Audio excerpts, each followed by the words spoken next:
Well, thank you very much, Ian. I must admit, in Louisville, Kentucky, if you did that to a horse, that's basically blasphemy. As you know, we are the home of the Kentucky Derby and have a rich horse history. Going forward, I wanted to go ahead and sort of take a lot of what we already talked about and really get this into how we use it in clinical practice, particularly in my own practice in Louisville.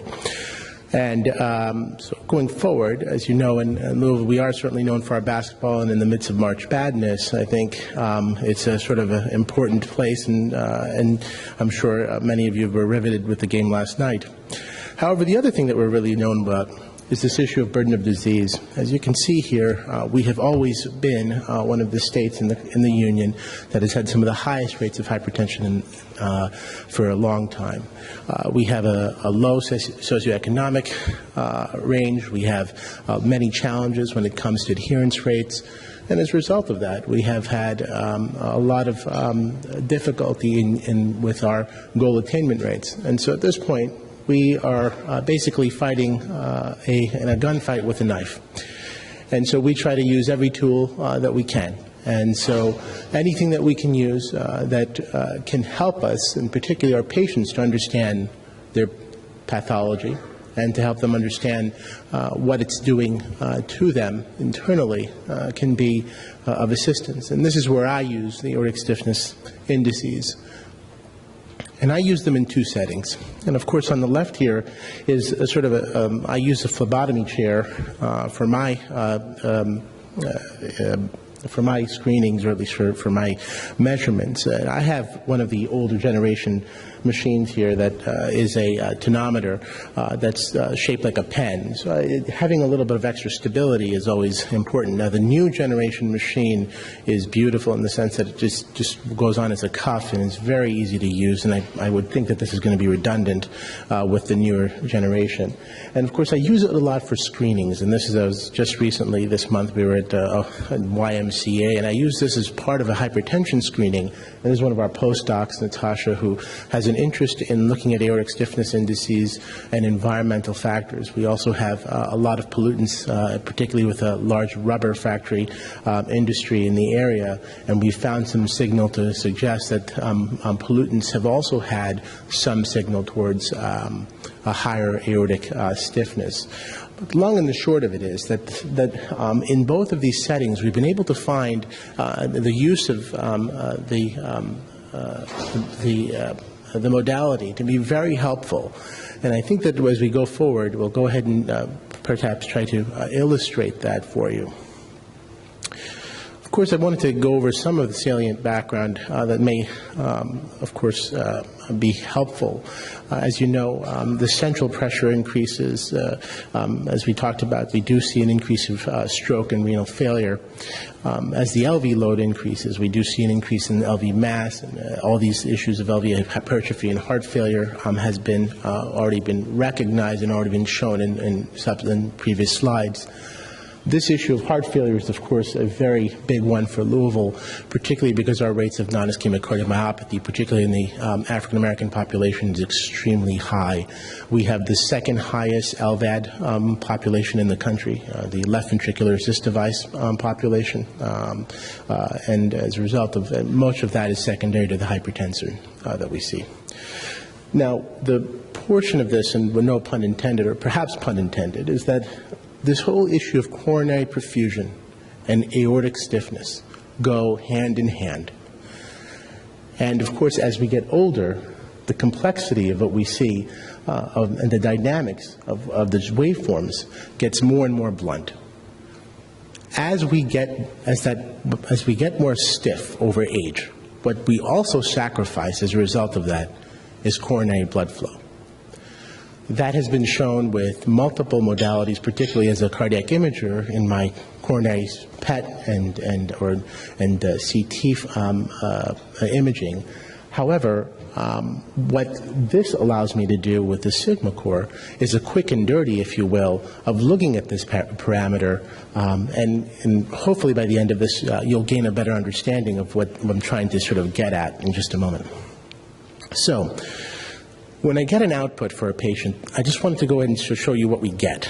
So on the top line, of course, we're just getting the aortic pressures. And of course, what the new iteration, of course, now has the peripheral and the central pressures come up together. But in my old machine, I have to take the peripheral pressures, put it in manually, and then then the aortic pressure comes up sort of subsequently.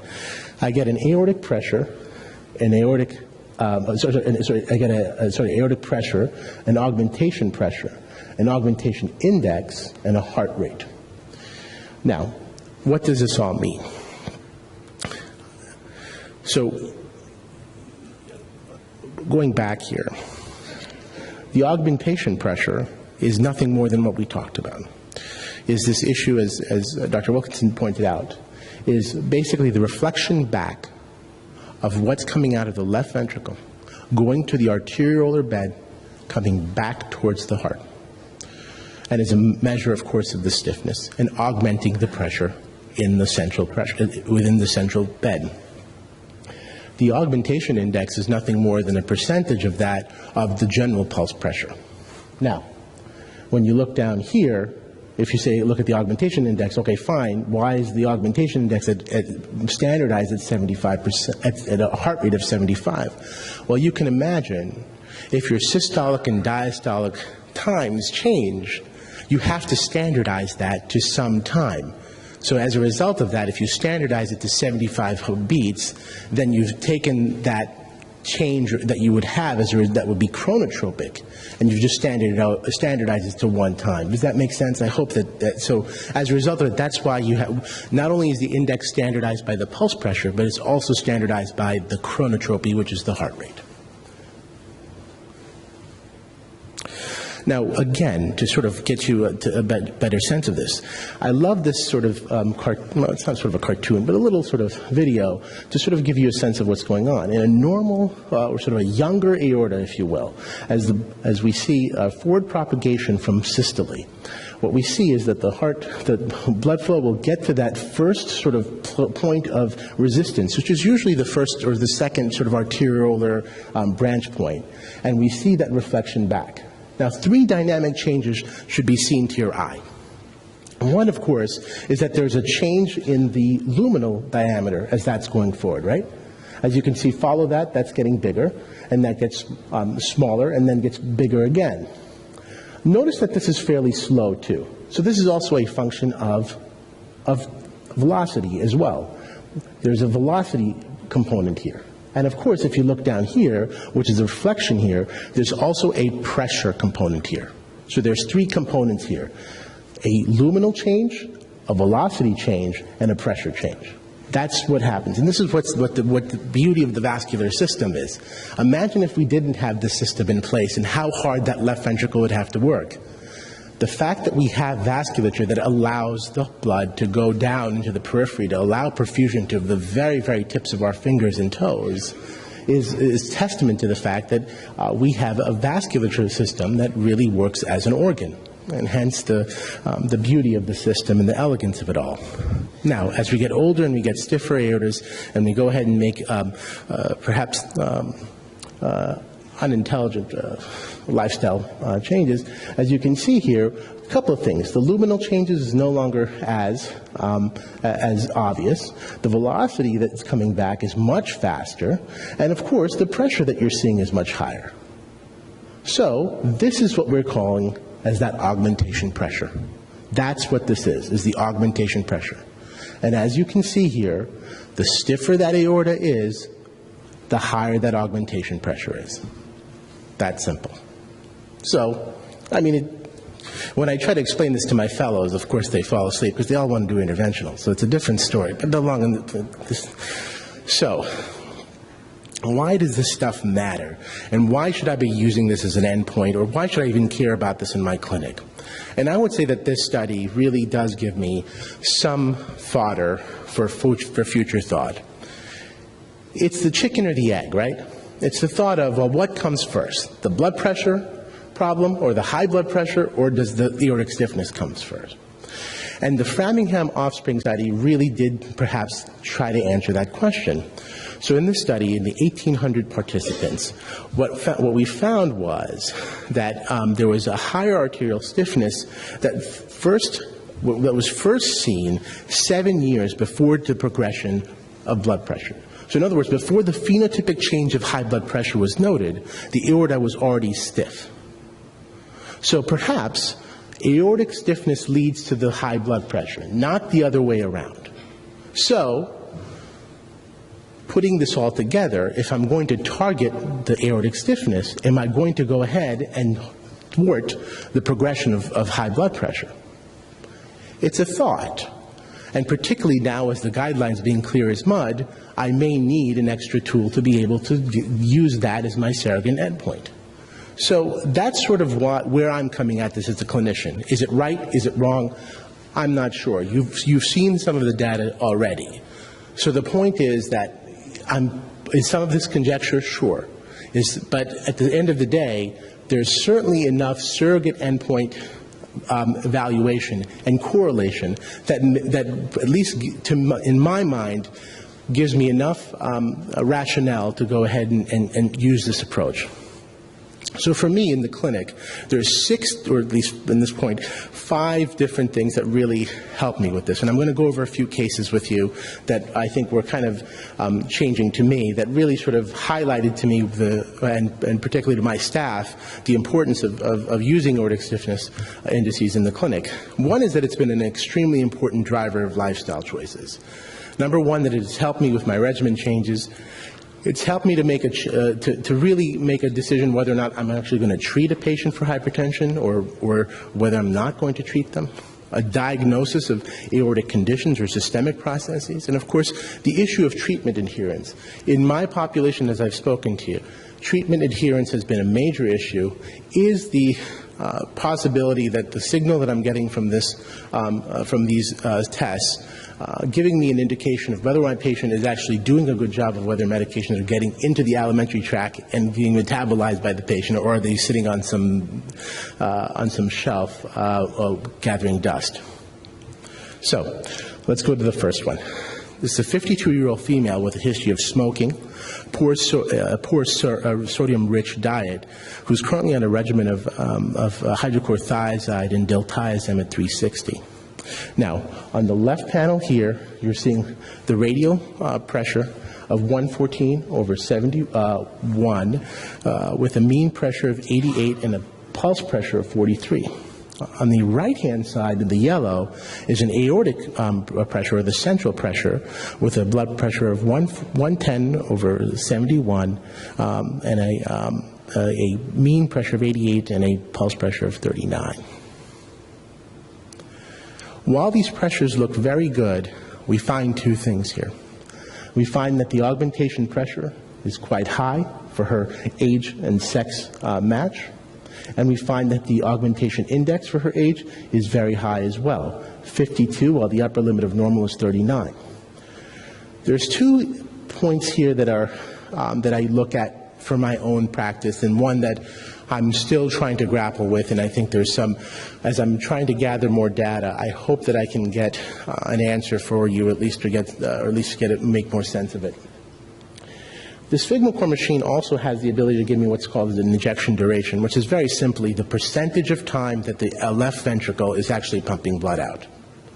Very simply, the less time that the left ventricle is working, the better it is for the left ventricle, right? I mean, you want to have that left ventricle pump as efficiently as possible, particularly for my heart failure patients. If I have a patient with systolic heart failure, it's in my best interest that that patient's ejection duration be less than than more. And this subendocardial viability ratio is nothing more than the ratio of the area under the curves, going back to that entire curve that we looked at, the area of the curve of diastole divided by systole multiplied by 100. So it's nothing more than a ratio of how much time is spent in diastole versus the time spent in systole. Now, why is that important for me? It's important because much of my coronary blood flow happens in diastole. So if I have more time in diastole, I'm allowing that patient to have more coronary blood flow. And if, in my patients with coronary artery disease, that's my goal. Now, is this going to be an endpoint in the future that I could potentially use, and is this how I'm going to tailor-make my regimens? That time will tell, and I'm just using this as I'm just letting you know that this is available as a part of the package, but it's not something that really has a great deal of data to it just yet. But again, like I said, we're still getting to the point of trying to get some signal for it. So lo and behold, going back to this woman who had fairly good pressures on her diltiazem and hydrochlorothiazide, turns out that if we go ahead and look at this, now we also get what we call a vascular age from this. Of all the things that my patients get from this whole thing, this vascular age thing is the most groundbreaking or the earth-shattering thing that they ever get. She finds out she has a vascular age of greater than 90. She sits there, she gets there, she cries, and her whole life just crumbles. She goes on a major diet and exercise regimen. Lo and behold, of course this changes. My point is this, is that, results of the test prompted the patient to make better lifestyle choices, including smoking cessation and diet, and she's stuck to it. She's done a great job. Emotional reaction to the vascular age as a concept is what elicited the change. And the reason why I think that is, and I can tell you this because I've had about 100 and something cases where this has happened, is that the concept of vascular age to me, and for my patients, particularly in my subset of patients, is a lot less esoteric than something like a blood pressure or an aortic stiffness. When I tell them that you're 65 from the inside, even though chronologically you're 45, that kills them. My women want to kill me. But at the same time, I'll tell you that it really does elicit some beautiful changes. I think, and so, if for nothing else, if that's what this elicits, so be it. I mean, so that's been a very important point for me, at least. Here's another interesting. So I told you that I do a lot of screenings, and I put in this aortic stiffness thing as part of my screening because at the end of the day, there's always an element of sexiness when you go into one of these sort of churches or YMCAs and you say, what's your vascular age? And so I had this opportunity where I had two identical 51-year-old African-American twins who came in to check their vascular ages. And they both had, of course, the same phenotype: type 2 diabetes, hypertension, hyperlipidemia, and obesity. Twin 1 had a regimen that included lisinopril, amlodipine, and carvedilol. On the left, blood pressure of 112/70, aortic pressure of 101/70. Everything looks pretty good here. Lo and behold, her augmentation pressure looks great. Augmentation index looks great. Pat on the back. Vascular age is somewhere between 35 and 37. We say, fantastic. Good for you. Twin 2. Regimen: atenolol, losartan, hydrochlorothiazide. Vascular age, 78. Augmentation pressure, 48. Augmentation 18. Augmentation index higher. And of course, look at that aortic pressure, 48. Again, highlighting the fact that the regimen changes and the regimen drives what happens. So again, huge changes or huge differences within the central indices versus the peripheral, even though these patients had, by definition, if they're identical twins, probably have the same mechanism of hypertension. But of course, the regimen makes all the difference. In this case, we had a 38-year-old female with recently diagnosed hypertension who came in for a secondary workup. Given her age, she only had one value of 140/92. I don't know why she was initially sort of relayed to us, but the very astute primary care physician went ahead and ordered all these indices, of course, to go ahead and look for a secondary workup, which were all negative, and of course no findings correlated with a coarctation. The peripheral blood pressure was 136, 91, 132 and 92 at the aortic, and mean pressures and pulse pressures, of course, as you can see here, on the radial and the aortic, respectively. We went ahead and took a look at the sphygmochlor. This 38-year-old female, again, had a pulse pressure in the aorta of 40, an augmentation pressure of 18, and an augmentation index of 39. Extremely high vascular age. So this prompted us to go ahead and do a 24-hour blood pressure monitor, which showed that a mean waking blood pressure of 157/1004 with a mean sleeping pressure of 148/99. So here we found out that we had out of proportion end organ damage that was noted, even though the blood pressures were low. And she fit the entire bill for someone who had masked hypertension. And it took a 24-hour blood pressure monitor to go ahead and confirm that. And so that this patient was placed on a much more aggressive antihypertensive regimen. We would have probably sent her home on a hydrochlorothiazide and called it a day. She would have come back to us in 10 years with a stroke. I'm glad to say that we probably sort of halted that process. So, here's a 72-year-old female with a past medical history of hypertension, hyperlipidemia, and a remote history of TIA. Again, on the left, I'm going to go and highlight here, on the left, the systolic pressure of 144, a diastolic of 70, mean pressure of 96, and a pulse pressure of 74. On the right, 138 on the aortic, 70, mean pressure of 96, and the pulse of 68. Again, aortic pressure of very high at 60, aortic pulse pressure of very high at 68, an augmentation pressure of 27, and aortic pressure very high. So, if I were to just go by this pressure, and if I were to go by JNC8 guidelines, I'd tell her to, have a cookie and go home. And I would have to say that if she was my sister or mom, I would probably not. And I think this is where I'm using the aortic stiffness indices as my guide. And this is where I'm using the European guidelines and, of course, the ACC-AHA guidelines to help me with this. Where the ESH and the ECC and the American Society, the European Society of Cardiology guidelines differed from ours is this idea that pulse wave velocity, which of course is a different, again, another index of aortic stiffness, can be used as a marker of end organ damage, and that there's limited data in looking at the prognostic value of changes. In other words, using the delta change here as a means of treatment. So if I have this at my disposal, and if I know that this could potentially be there, I certainly can't, in a lot of my screenings, I certainly can't go ahead and do an ECG on everyone. I can't go ahead and get a creatinine. I can't get a protein excretion. I can't get a carotid IMT. But I can sure as heck get a 2-minute aortic stiffness index. So I think this is one way of really doing it. And for me, I've used this in those. For me, for my patients between the ages of 60 and 80 with a blood pressure between 140 and 150, to treat more aggressively or not, this has been one of the ways of doing it. This has been one of my more interesting cases, and this is a 55-year-old male physician who works as part of our faculty, who comes in with a long-standing history of hypertension since his 20s and comes in for evaluation. The first thing, as we noted, and I showed you that initially, for a guy who has these pressures that are pretty high, this is a pretty dynamic waveform. There's a lot of lines here, a lot of squigglies. Initially I thought, boy, this guy's really healthy. These numbers make no sense. He just must be really nervous.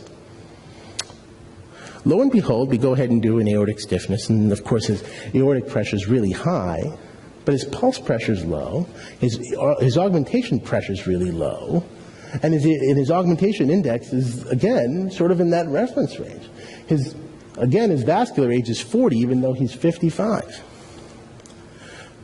So I go ahead and do an echo on him, just because I can. And I see all this.